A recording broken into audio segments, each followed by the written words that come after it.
Hey guys, welcome to another episode of notalk show. और आज की वीडियो में हम बात करने वाले हैं डीसी के फ्यूचर के बारे में। जनरली मैं डीसी मूवीज़ के ऊपर वीडियो बनाना प्रेफर नहीं करता हूं और इसका रीज़न ये है कि मार्च के महीने में वार्नर ब्रदर्स ने मेरे बैटमैन के एक शॉर्ट वीडियो पे कॉपीराइट दिया था। तब से मैंने डीसी के ऊपर वीडियो बनाना छोड़ दिया है, बट इसका मतलब ये नहीं कि मुझे डीसी फिल्म पसंद नहीं है। ऑब्वियसली मैं डीसी मूवीज़ का बहुत ही बड़ा एडमायरर हूँ। मैंने द बैटमैन फिल्म थिएटर्स के अंदर एग्जैक्टली 5 बार देख रखी है, बट अब जब मुझे देखने को मिल रहा है कि अभी डीसी यूनिवर्स का फ्यूचर क्या है, तब मैं मजबूर इस बारे में बात करने के लिए। अपन आज की वीडियो में बात करने वाले हैं कि वार्नर ब्रदर्स डिस्कवरी के अंदर डीसी मूवीज़ के अंदर भी एग्जैक्टली हो क्या रहा है, कौन कौन सी मूवीज़ कैंसिल हो रही है, कौन कौन सी होने वाली है, कौन कौन से हमें देखने को मिलेगी, और आखिरकार क्या स्नाइडरवर्स रिस्टोर हो भी सकती है फ्यूचर में या फिर नहीं। चाहिए सबसे पहले हम बात करते हैं अभी की सबसे लेटेस्ट न्यूज़ के बारे में। HBO मैक्स पे आने वाली film bat girl officially cancel कर दी गई है वार्नर ब्रदर्स की तरफ से, जिसका रीज़न कम्प्लीटली अननोन है। और ये फिल्म आज से एग्जैक्टली 1.5 साल पहले प्रोडक्शन स्टेज में पहुंची थी। 1 साल के डायरेक्टर, एक्टर्स, क्रू मेंबर्स के बहुत ही कड़ी मेहनत के बाद जब ये फिल्म फाइनली अपने पोस्ट प्रोडक्शन स्टेज में पहुंची और ये फिल्म फाइनली कंप्लीटली एडिट हो चुकी थी, तब all of a sudden out of nowhere Warner brothers discovery ने फैसला किया कि वो बैटगर्ल की फिल्म को कैंसिल कर देंगे।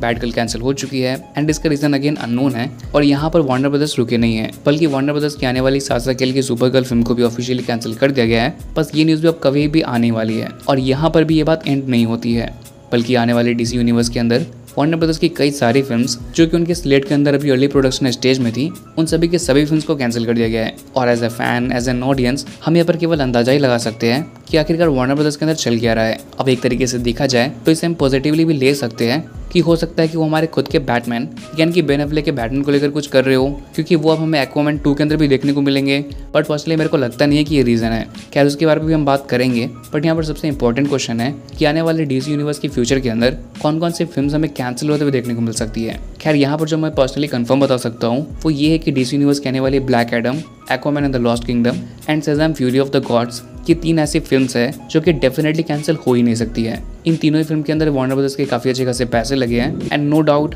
वार्नर ब्रदर्स इन तीनों मूवीज से काफ़ी अच्छे खासे अर्न भी करने वाली है। एंड सबसे इंपॉर्टेंट बात ये है कि ये तीनों की तीनों ही फिल्म आने वाले डीसी यूनिवर्स के बैटमैन, सुपरमैन, इन सभी को लेकर किसी भी तरह की कंफ्यूजन क्रिएट नहीं करने वाले हैं। और केवल यही एक रीज़न है कि ये तीनों की तीनों फिल्मों में फ्यूचर में देखने को मिलेंगे। अब यहाँ पर सबसे बड़ा सवाल आता है कि आखिरकार इतना बड़ा कदम वार्नर ब्रदर्स डिस्कवरी ने उठाया क्यों है। तो इसका एक पॉसिबल रीज़न मुझे पर्सनली लगता है कि जो कुछ भी उन्होंने फ्लैश मूवी के अंदर किया है या फिर वो करने वाले हैं, जिस तरीके से फ्लैश मूवी टर्न आउट हो रही है, जो कांड एजरा मिलर पिछले कई महीनों से करते आ रहा है, उसे लेकर अभी करंटली वार्नर ब्रदर्स डिस्कवरी काफ़ी इनसिक्योर फील कर रहे हैं। उन्हें फर्दर पता नहीं है कि फ्लैश मूवी एक्चुअल में रिलीज होगी भी या फिर नहीं रिलीज होगी, इस मूवी का रिस्पॉन्स कैसा होगा, इस मूवी के बाद डीसी यूनिवर्स का फ्यूचर क्या होगा। क्योंकि वार्नर ब्रदर्स डिस्कवरी को देखकर लगता नहीं कि वो एक ऐसी फ्रेंचाइजी है जो कि अपने प्लान के ऊपर काम करते हैं। बट अगर मैं गलत ना हूँ तो हो सकता है कि यहाँ पर वार्नर ब्रदर्स ने डीसी यूनिवर्स को एक सॉफ्ट रिबूट देने की कोशिश की है और वैसा चाहते हैं कि जब तक फ्लैश मूवी ऑफिशियली रिलीज ना हो तब तक चीज़ें काफ़ी ठंडी रहे, लोग चीज़ों को अप्रिशिएट करें और बैटमैन, सुपरमैन को लेकर कोई भी रोना ना हो। एंड यही रीज़न है कि Aquaman and the Lost kingdom के अंदर चाहे कि इनिशियली हमें माइकल कीटन के बैटमैन देखने को मिलने वाले थे, उन्हें रिप्लेस करके अब हमें बेन एफ्लेक के बैटमैन एक्वामैन 2 के अंदर देखने को मिलेंगे। अभी बेन एफ्लेक के बैटमैन के साथ Aquaman and the Lost kingdom की वापस से रीशूट वगैरह हो रही है। और फिलहाल के लिए वार्नर ब्रदर्स डिस्कवरी का ऐसा प्लान है जहां तक मुझे लगता है कि जब तक फ्लैश मूवी रिलीज़ ना हो तब तक चीज़ों को काफ़ी सिंपल रखा जाए। अभी हाल ही में एक रिपोर्ट आई है जिसके according Aquaman and the Lost kingdom के एक अर्ली स्क्रीनिंग यानी कि टेस्ट स्क्रीनिंग के दौरान जो भी वहाँ पर ऑडियंस मौजूद थी वो इस फिल्म को देखने के बाद काफ़ी ज़्यादा कंफ्यूज रह गई थी। एंड इसलिए इस फिल्म के अंदर बैटमैन के सीन्स को वापस से रीशूट किया जा रहा है। बट फिर भी at the end of the day अगर यहाँ पर वार्नर ब्रदर्स डिस्कवरी को डीसी यूनिवर्स को एक सॉफ्ट रिबूट देना ही है तो भले ही वो आज दे या फिर कल दे, पर अपने इतने बड़े बड़े फिल्म्स बैटगर्ल, सुपरगर्ल, इन सभी को कैंसिल करने का कोई मतलब नहीं बनता है। और इससे एक और पॉइंट ये भी आता है कि क्या वार्नर ब्रदर्स के डिस्कवरी के अंदर मर्ज होने के बाद क्या वाकई में वार्नर ब्रदर्स, उनकी फ्यूचर प्लान्स, इसमें कुछ चेंजेस वगैरह आए भी है या फिर नहीं। तो एक तरीके से इसका आंसर है कि हाँ, इसमें चेंजेस आए हैं। अब ऐसा लगता है कि उनके पास एक प्लान है, बट हमारे स्नाइडरवर्स को लेकर अब भी कोई भी चेंजेस नहीं किए गए हैं।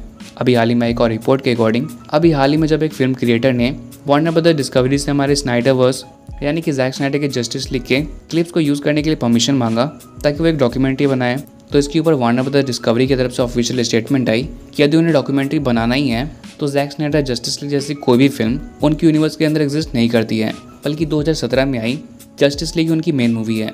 तो इस स्टेटमेंट के बाद ये बात 100% क्लियर है कि डिस्कवरी के मर्ज होने के बाद भी स्नाइडरवर्स को लेकर कोई भी चेंजेस नहीं किए गए हैं। अब भी डीसी यूनिवर्स एक सॉफ्ट रिबूट होगी और बहुत ही कम ही चांसेस है कि हमें आने वाले टाइम के अंदर बेन एफ्लेक, हेनरी कैविल ये एक्टर्स वापस से अपने रोल को प्ले करते हुए देखने को मिले मेजर फिल्म के अंदर। जो भी यहाँ पर वार्नर ब्रदर्स डिस्कवरी का प्लान है वो हमें अगले साल आने वाली द फ्लैश के अंदर कम्प्लीटली पता चल जाएगा अगर ये फिल्म कैंसिल नहीं होती है तो।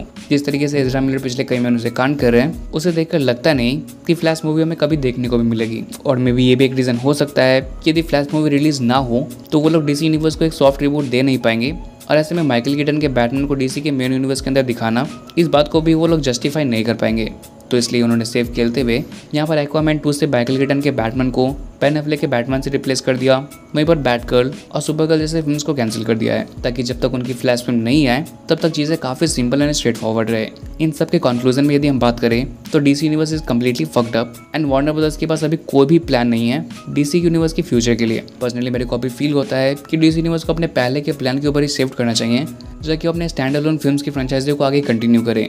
उनकी the Batman, joker, dark night trilogy काफ़ी बेहतरीन रही है, और मैं अब उम्मीद करता हूँ कि उनको अपने ऐसे ही मूवीज़ को आगे कंटिन्यू करना चाहिए, क्योंकि यूनिवर्स को क्रिएट करना, उसे मेंटेन करना एटलीस्ट वार्नर ब्रदर्स के हाथ में तो डेफिनेटली नहीं है।